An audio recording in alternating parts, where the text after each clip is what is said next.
I just felt like I was constantly in compromise working there. And it was for a third party company for TurboTax. And a lot of the ways in which TurboTax has set up their software, if you're trying to file online, it can be a little tricky. And if you're an elderly customer, you definitely are going to miss, clicking on the free option because the way they have it set up, it's just confusing. And so a lot of the customers will call in because they chose the wrong software. So instead of the free version, they ended up paying for deluxe when every year they usually don't pay anything. And so many of them were just trying to call in and see if they could get a refund. And when I look back at their history from prior years when they filed, they did use the free version. And so they were like, well, we use free version every other year, but this year we were charged and we're trying to get our refund. And the crazy thing about the job was we knew that they would not get a refund. But the training, we're told to still send them the refund request link. And so it was just so deceptive. It was just hurting my heart. And I could have simply just clicked refund.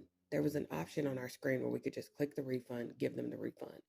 And I'm telling y'all, the last day, because I ended up just quitting, I couldn't do it. It was the worst day because it seemed like every call I was getting was somebody dealing with choosing the wrong software, trying to get a refund.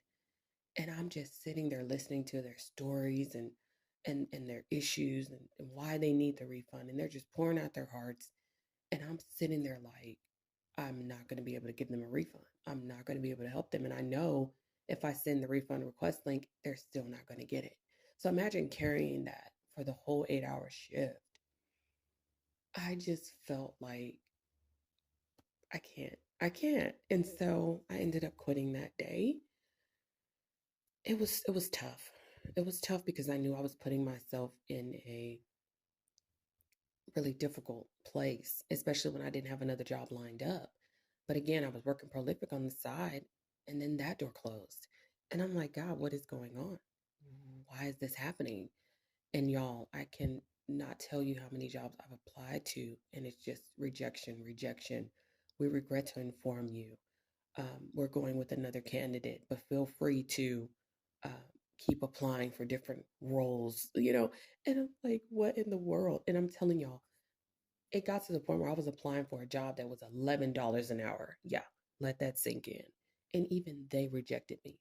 So immediately after I applied to them, I got a rejection probably 1 hour later. And I'm like, God, this cannot be real. And it's crazy because the Lord had me write a book called How to Find a Job God's Way in a Bustling Economy. And so it's basically a faith site perspective concerning what it looks like and what it is when you're walking by faith. And so, y'all, I'm definitely being tested and tried in this area because what I see right now isn't good. I'm getting a whole lot of rejections. Right now, God is really just having me walk this thing out, and I have to trust Him through it. And I have to know that a door is going to open, a door is going to be picked and selected by God because He's the one that opens doors and closes doors. So, hang on in there, y'all. I'm hanging in there with you, and I'll keep y'all updated. All right. God bless you. Bye bye.